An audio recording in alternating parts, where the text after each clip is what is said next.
Magandang gabi sa inyong lahat mga kaibigan. First of all, ako'y natutuwa. Ako'y nagagalak. Pero may hindi nagagalak.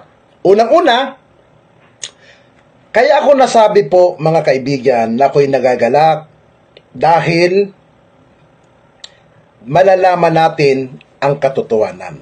Ang katotohanan sa mga nangyari nung panahon ni dating Pangulong Rodrigo Roa Duterte na totoo ba na lahat ng mga nasangkot sa mga nagkamatay doon sa mga sinasabing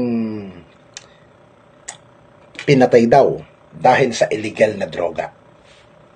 Di ba? Nung panahon ni Pangulong Duterte, talaga naman po kumalat ang kabilaan patayan na kung saan nagkaroon tayo ng tinatawag na judicial killing na kung saan po ang mga drug killing, suspected drug killing, kabilaan yan.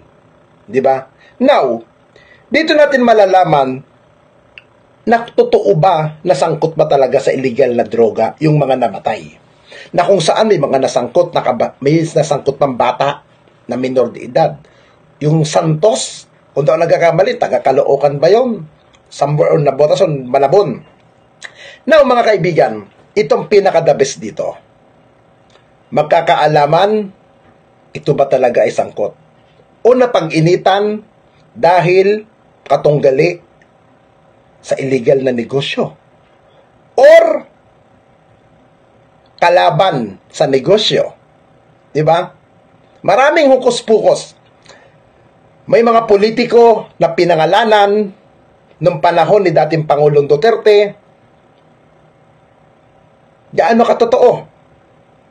Natotoo ba na sangkot sila sa illegal na droga? Meron pa tayong kilalang isang mayor, si dating Tanawan, Batangas, na tinatawag na Mayor ala Duterte din daw yon, si Mayor Halili, na kung saan nagpa-flag ceremony, binaril po sa ulo yung mama.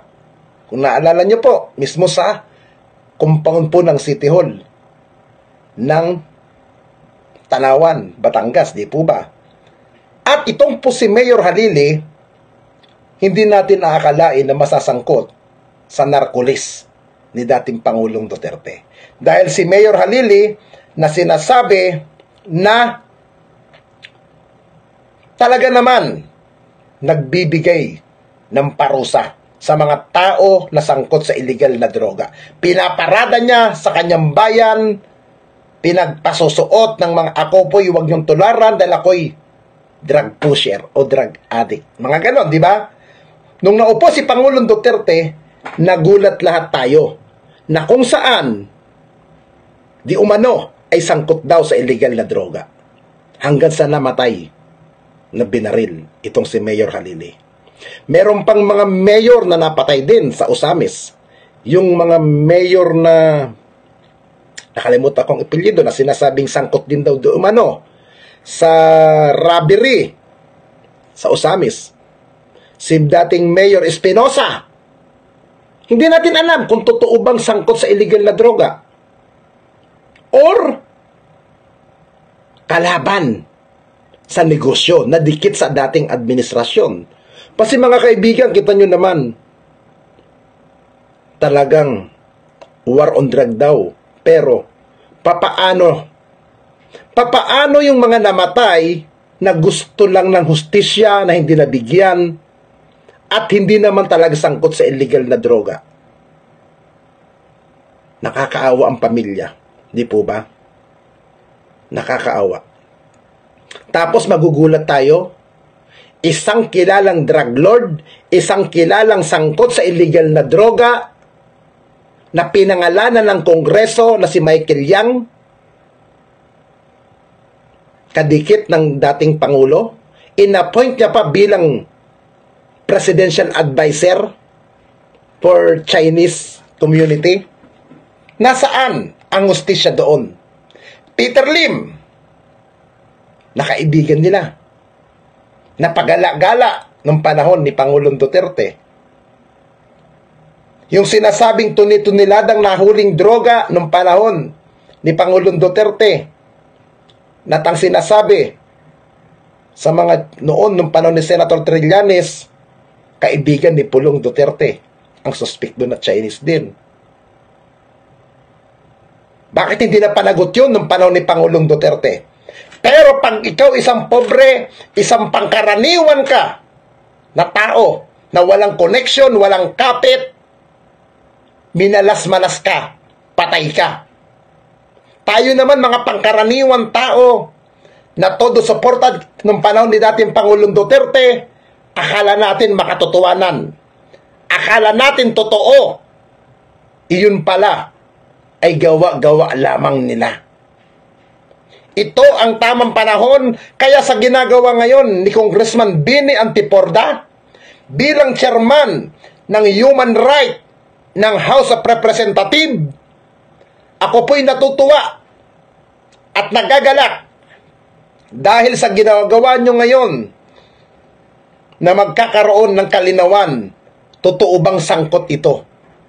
Pero kung panahon ito ni Pangulong Duterte, hindi gagawin ang investigasyon. Kasi po ako naging saksi ako nung panahon ni dating Pangulong Duterte, inatasan ako na mag-imbestiga para sa judicial killing, na kung saan yung judicial killing na yan, lahat ng mai-interview namin, under ng DILG ako noon, ng panahon ni Secretary Mike Sueño, at ang Chief PNP noon ay si Senator, ngayon ay Senator Nat, dating Chief PNP Ronald Bato de la Rosa. Ang order sa amin noon ng Malacanang, kailangan maging favor sa administrasyon. Pag ang sinasabi ng na-interview namin ay negative sa administrasyon na hindi totoong sangkot sa illegal na droga, huwag niyong ilalabas. Yan ang utos sa amin nung panahon ni dating Pangulong Duterte. Kaya, kahit saan makarating, dahil ako naka-experience niyan, nandyan ang papel na nagpapatunay na part ako ng investigation probe na ako'y isa sa inutusan ng DILG noon. Kinuha nila ako para mag-imbestiga. Ang hawak ko noon para mag-imbestiga, Cordillera Region, Region 1, Region 4A. Kaya lahat ng mga nasangkot sa patayan noon, nung amin inimbestigahan, kahit alam namin na hindi naman sangkot sa illegal na droga, pinalabas namin na totoo na sangkot nga sa illegal na droga. Iyan ay utos sa amin noon ng Malacanang. At hindi mapapasinungalingan yan nung panahon ni Pangulong Duterte. May mga picture ako na nagmi-meeting-meeting kami nung mga panahon na yan sa DILG. Na may picture kami na nagmi-meeting kami sa Kamkrame. Lahat yun ay order ng Malacanang sa amin para lamang isupport sa administrasyon na makatotohanan na ang mga napatay ay sangkot sa illegal na droga. Pero ang katotohanan, hindi naman sangkot. Kahit dyan, hindi ko, minsan dati hindi ako makatulog. Tama ba tong ginawa ko? Kung sakali man, ako ipatawag sa gagawin ng investigasyon na yan, willing ako. Kasi naging part ako dyan eh. Kaya, ako'y nagpapasalamat kay Congressman Beni Abante dahil magkakaroon ng Senate House of Inquiry para sa judicial killing na yan at para mapalaman.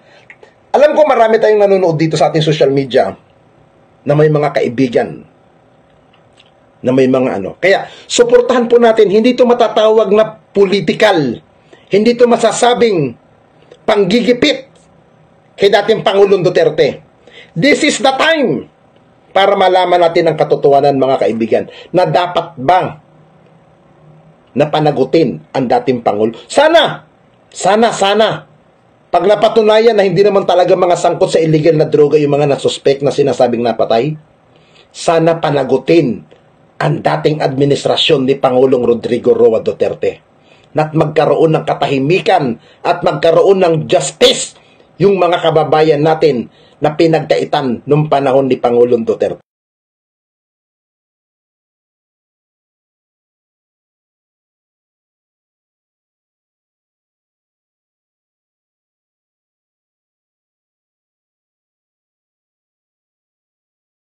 its inquiry on the alleged extrajudicial killings committed in connection with the war on drugs.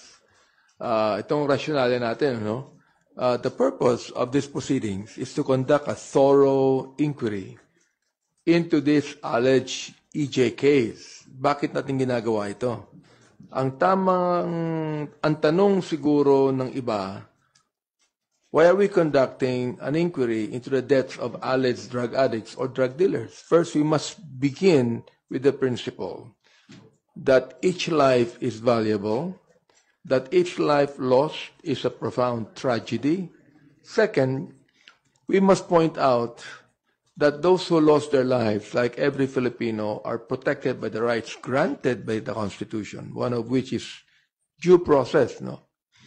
Alleged drug users and dealers po sila, di po sila na-convict, because these alleged EJK victims were silenced, they were denied their rights. Now, it is our responsibility to the victims of alleged extrajudicial killings and their families to seek the truth. So how will we conduct this inquiry? In this regard, we are committed to securing comprehensive information by listening to all sides and hearing the voices that must be heard.